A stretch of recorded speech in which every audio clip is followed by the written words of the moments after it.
Today on Drunk Peers Review Beers versus Edition, we're going Oregon versus Oregon. The sellout beer that now is owned by Anheuser-Busch. I'll be going to visit their brewery in a couple days. 10 barrel, Apocolypse IPA. It's an India Pale Ale. Says drink beer outside. 10 Barrel Brewing Company, Bend, Oregon since 2006. And that's all it tells me. 6.8% alcohol by volume. Not too shabby. There's that. Versus Hop Valley from Eugene, Oregon. Bubble Stash India Pale Ale. This one is 6.2% alcohol by volume, 45 IBUs. Alright.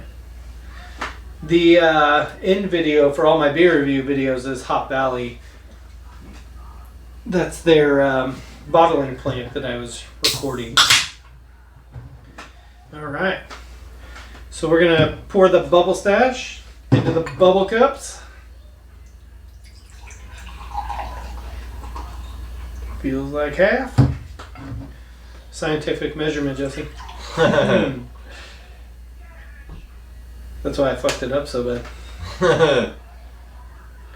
It's global warming. Science is meant to be fucked up. That's right. Global warming. Ice caps are melting my beer. Sell out or not, you got some major distribution now. Probably brought a lot of money to the Bend area. I'm not hating. I'll drink it.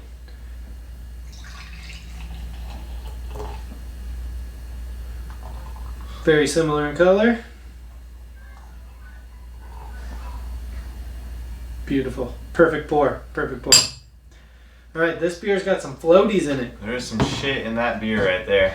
It's called pulp, dude. It's a Pulp Fiction. Alright.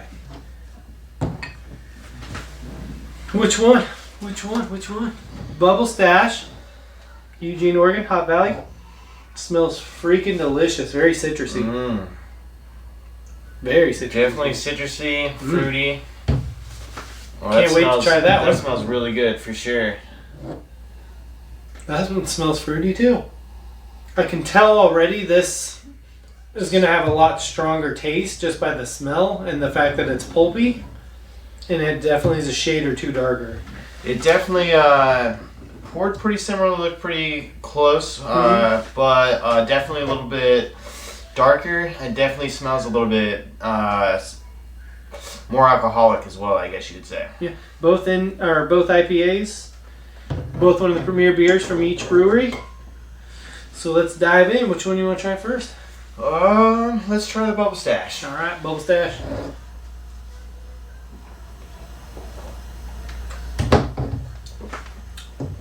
First impressions? Definitely a pretty good sippable beer. IPAs are something that I lean more towards just because they have a tastier profile, I guess you would say. They just definitely feels like a lot of fruit in your mouth at one time. Yeah, no, I've grown to like a lot more IPAs than when I first started. It always kind of gave me that soapy taste, you know, because I'm more of a dark beer flavor palette, I found. You know, like I like just black, really harsh coffee, like bottom of the pot coffee. I just like the mud puddle stuff, so that's the type of beer I like as well. But to be honest, like I'm finding more and more IPAs I like, and this one's kind of at the top of the list. The Bubble Stash IPA is pretty dang good. It smells like it tastes, which is nice. Yeah, right? It definitely has a very similar smell, and then as you're tasting it, definitely... It's very light and bubbly. A lot of IPAs are kind of piney in a way. Kind of almost tastes like they just loaded it full of, not quite pine sol, but probably some good pine needles, you know? Yeah, for sure. Yeah, definitely. that if you're sensitive to that flavor, it almost overpowers everything else. So. Yeah, you know, it definitely takes some getting used to. Just like a very dark stout beer, I would say. If you're not really... If that's not your forte, you're in for a rough time. You know, it's definitely almost overpowering in a way. It's hard to kind of get distinct flavors or know kind of what you're tasting. It just kind of becomes overwhelming and not as good. But this definitely tastes very, very good for sure. Yeah. Very light and crisp on the palate. If you want to see some fun faces, give your girlfriend who doesn't really like beer a good oatmeal stout. See how it treats her. Or a good IPA for sure, because they're not going to be ready for sure. They're drinking fucking White Claw and you give them a fucking IPA, it's probably game over. Yeah, they're pregnant for sure.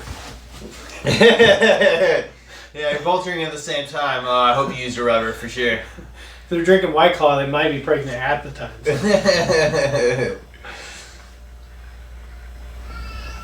No, that one's super good. I really like that. You killed it, Hop Valley. Your sliders are pretty damn good too at your brewery. So you said you went to Hop Valley. Is that in Eugene? Yes, sir. Yeah. Okay. Definitely recommend it. The cool part is they got a bunch of hop plants growing like next to their outdoor seating as you walk up to the building, and it's a vine plant, so it's like growing all over the place. And they got a lot of outside seating, but the inside seating, you're literally watching the beer get bottled. They got 2 big glass windows that you can see all the beer being bottled. That's really cool. Sitting there eating, yeah. It's kind of like Seven Devils in a way. You don't necessarily get to see the bottling process, right. but they have their and, stills and everything that you get to see, and it's definitely unique vibe that when you walk in there, you're like, oh, this is pretty cool, you know? Like, yeah, for sure. Yeah, very comfortable. Swigability, I'm gonna go like a 7.5. Like that went down really easy. Those would be dangerous on a hot day. They're True. delicious, they're light, and they're fluffy. And the bubble stash thing's a perfect name because it's very light and bubbly on the tongue for sure. It's almost like a nitro.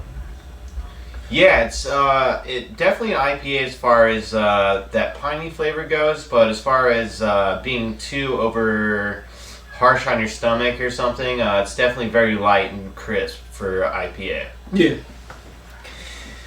You ready to go into its darker, pulpier friend here? All right, yeah, let's definitely get some beer backwash in our mouth for sure. Maybe go down on it first, just like. Is this how I do it?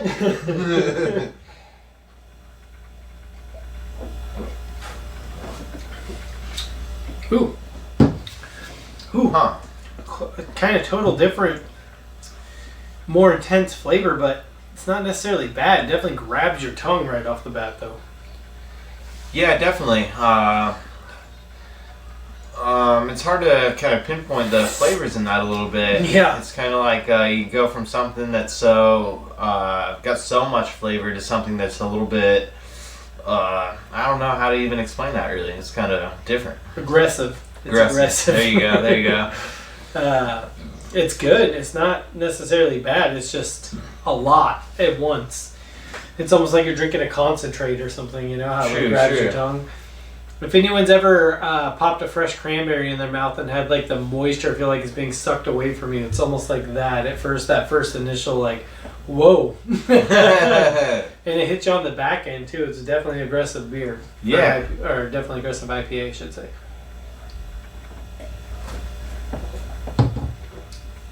I'm not normally into the pulp, but it's not enough that it bothers me. I can't tell I'm drinking it. True. This is definitely one of the first times I've seen some sediment in the beer as far as some loose floaties and stuff like that.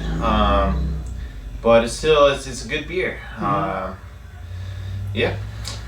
For sure, put another filter in your filtration system. That's just the look we're going for, bro. I'm sure it is. This is the yeast we scraped off the bush. Could go a lot of ways with that.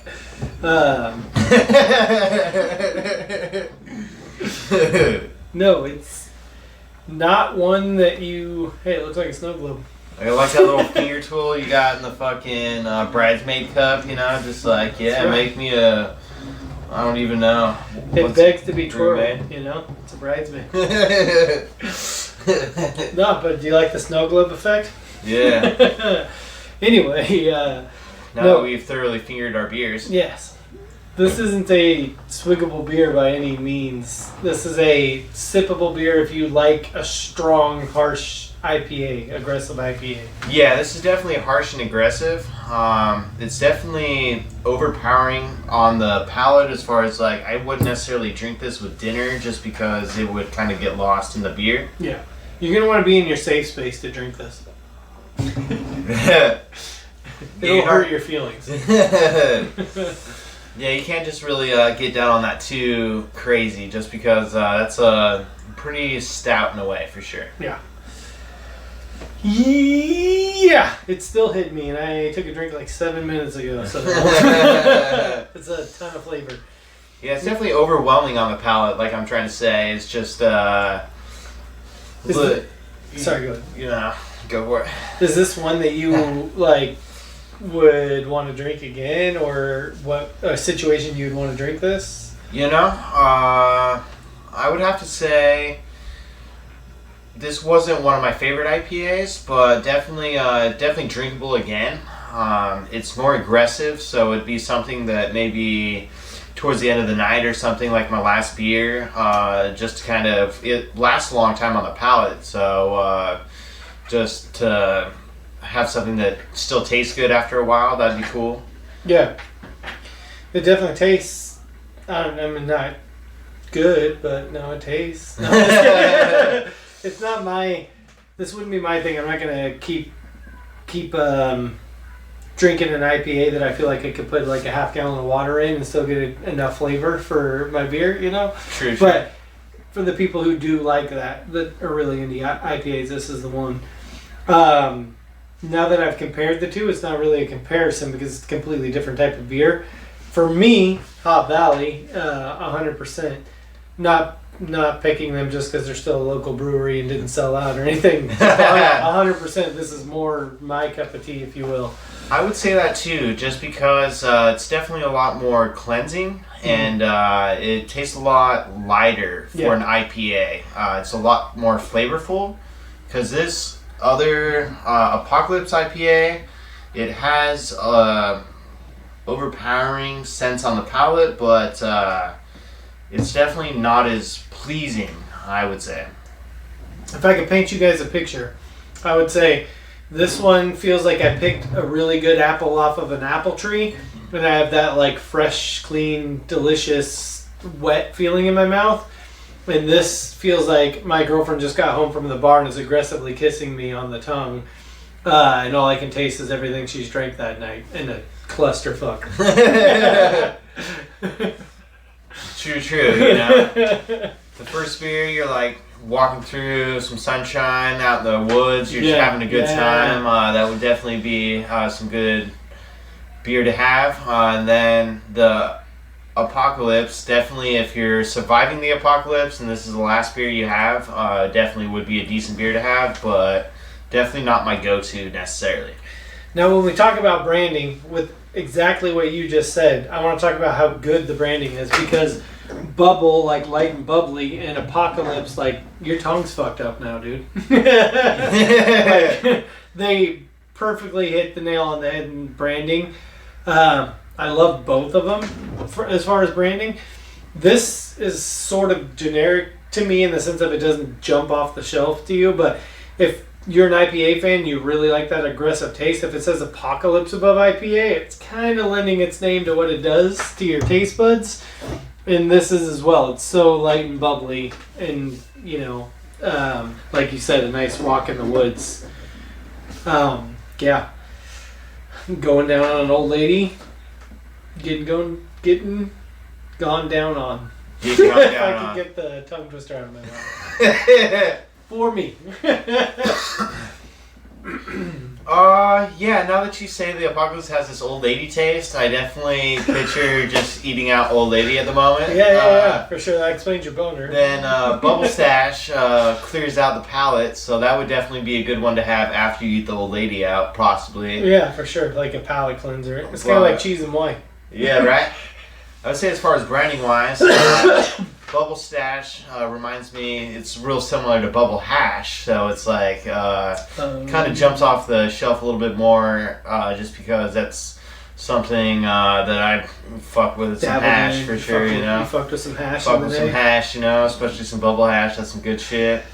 Apocolypse IPA. It's definitely got some good branding, but I would say it's more of I would say dad beer display in a way, just because it's so you call it generic. You know? Straight to the point. It's just like, you know, anybody could make that on their work computer. Is all I'm saying. Both of them, but I like both branding, but it's true that neither one of them, you know, it's not some crazy intricate artwork that they put into their can or bottle. So yeah, but you know, it does the trick, and especially for this one being a local beer, this one starting out that way, you know, and they built their brand, let's be honest, to become big enough and good enough to get beer burps, to get Anheuser-Busch to want to buy them. So you know what I mean. A little brewery in Bend, Oregon, turned themselves into one of the biggest beers in the world, purchasing and distributing their beer. So yeah, it's true. They definitely got their name for a reason. So just because they sold out to Anheuser-Busch doesn't mean they're a bad beer by any means. And I would definitely drink that over a Busch any day of the week for sure. But as far as if I was going to the store and I wanted to buy a beer, the Bubble Stash would probably be something I lean more towards. It just has a better logo and branding to me than the Apocolypse. For sure. And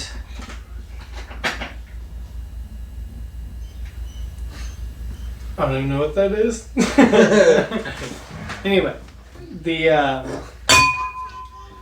IPA Bubble Stash India Pale Ale Hop Valley is the winner for me. Yeah. I would go with Hop Valley as well. And if you want to get tongue fucked tonight, hit up your girl. Apocolypse IPA. Bend, Oregon. It's that Apocolypse pussy. That's right. I'm coming to check out your brewery. Let's see what Anheuser-Busch money did for it.